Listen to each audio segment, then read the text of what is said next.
ازيكم حبايبي عاملين ايه؟ بصوا بقى، احنا المره دي مش جايين بمشكله، يعني مش اللي بعتلنا مش بعتلنا المشكله بتاعتها نحكيها. اللي بعتلنا حلم. تعالوا نشوف الحلم بتاعها بيقول ايه. هي بتقول انا حلمت ان انا ماشيه في مقابر كتيره، وعماله اطلع من طريق وادخل من طريق، الاقي نفسي بدخل في المقابر تاني، وبحاول ان انا الاقي مخرج، والدنيا طبعا ضلمه، وبحاول ان انا الاقي مخرج من المقابر دي، انا مش لاقيه مخرج.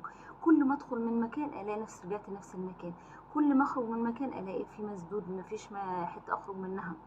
فعماله اجري في المقابر، وعماله وزي ما يكون حد بيجري ورايا او في حد بيطاردني. وعماله ادخل واطلع ومفيش برضو ايه حل في الموضوع ده.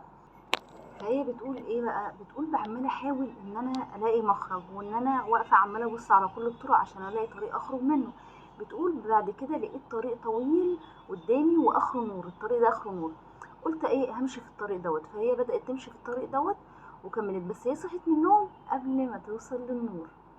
بتقول بقى انا مش عارفه ايه الحلم دوت، وان انا يعني كنت نفسي اوصل للنور دوت، حاسه ان هو مش حلو كده. طيب بصي، هو الحلم بيقول ان في مشاكل في حياتك، في مشاكل في حياتك الزوجيه، وان في حد بيتمنى لك الضرر، في اعداء حواليكي، في حد في حياتك مبوظ لك حياتك وبيتمنى لك الضرر وبيتمنى لك حياتك تبوظ. فانت بتحاولي تهربي منها، او بتحاولي تصلحي الدنيا، او بتحاولي كده، مش لاقيه طريق. كل ما تدخلي في طريق تلاقيه مسدود، كل ما تدخلي في مكان تلاقيه تطلعي في نفس المكان.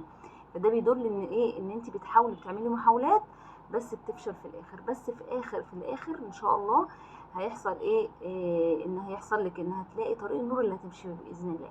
يعني انت ماشيه كده في الطريق الصح، بدات تحط رجليك على الطريق الصح، او بدات تاخدي خطوه في حياتك انت تبداي في الطريق الصح، او تبعدي عن الناس دي، او المشاكل اللي في حياتك هتبتدي تقل ان شاء الله.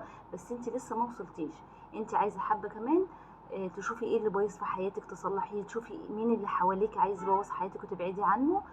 وان شاء الله توصلي لطريق النور اللي انت شفتيه في الحلم دوت، هتوصلي له في الاخر باذن الله. بس لو شفتي ايه اللي في حياتك بايظ وحاولتي تصلحيه، او تشوفي مين الناس اللي هم عم يتمنوا لك الاذى ده، وتبتدي تبعدي عنهم وتبتدي تصلحي حياتك، وان شاء الله حياتك هتتصلح في